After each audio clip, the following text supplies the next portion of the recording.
السلام علیکم بچوں، آج کے لیکچر میں ہم 11th اور 12th کلاس کے بچوں کو اردو نثر پر تبصرہ کریں گے، جس کا موضوع ہے نثر اردو کی ابتدا اور پہلا دور۔ جیسا کہ اردو ابتدا کے بارے میں چند باتیں سامنے آتی ہیں۔ پہلی بات تو یہ ہے کہ اردو کس طرح سے قائم ہوئی، اردو کی ابتدا کیسی ہوئی اور اس کی ترقی کیسے ہوئی۔ اردو مسلمانوں اور ہندوؤں کے آپسی میل جول سے وجود میں آئی، یعنی پیدا ہوئی۔ یہ مسلمانوں کی قومی یا مذہبی زبان نہ تھی، بلکہ اردو زبان نے مسلمانوں کے لشکر میں جنم لیا، یعنی پیدا ہوئی۔ اور ترکی زبان میں اردو کو لشکر کہتے ہیں، کیونکہ اردو کئی زبانوں سے مل کر بنی ہے، اس لیے اسے لشکری زبان کہا گیا ہے۔ جیسے ہندی، فارسی، انگریزی، سنسکرت، تو یہ اردو جو ہے کئی زبانوں سے، کئی بھاشاؤں سے مل کر بنی ہے، اس لیے اسے جو ہے لشکری زبان کہا گیا ہے۔ اردو کی داغ بیل اس وقت سے پڑی جب مسلمانوں کی آمد ہندوستان میں شروع ہوئی۔ یہ رفتہ رفتہ ترقی کرتی گئی اور اردو کو کئی ناموں سے جانا جاتا تھا۔ پہلے ہندوی، پہلے اردو کو ہند اور ہندوی ناموں سے جانا جاتا تھا۔ اس کے بعد ریختہ کے بعد اردو معلیٰ سے اردو وجود میں آئی۔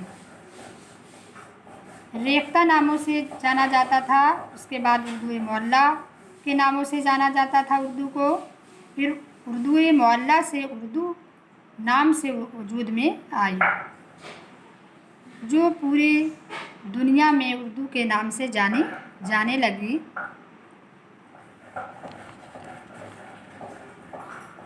اردو ایک ایسی زبان ہے جو بہت میٹھی اور شیریں ہے۔ پوری دنیا کے لوگ اس زبان کو پسند کرتے ہیں۔ دنیا کی اعلیٰ ترین زبانوں سے یہ بہتر ہے۔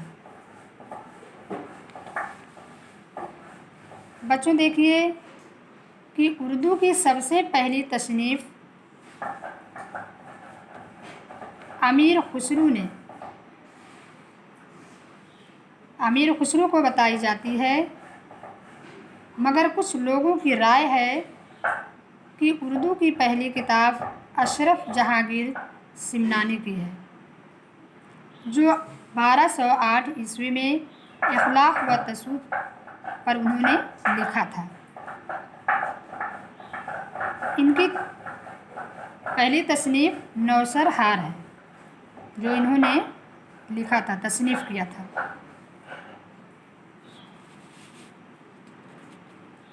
اردو نثر کی تاریخ کو چند حصوں میں تقسیم کیا جا سکتا ہے۔ پہلا دور 14ویں صدی عیسوی سے شروع ہو کر 18ویں صدی تک جاتا ہے۔ پہلا دور 14ویں صدی عیسوی سے شروع ہو کر 18ویں صدی تک جاتا ہے۔ ان میں پہلا نام شیخ عین الدین گنج العلم متوفی 1392 عیسوی کا ہے، جو ایک صوفی بزرگ تھے۔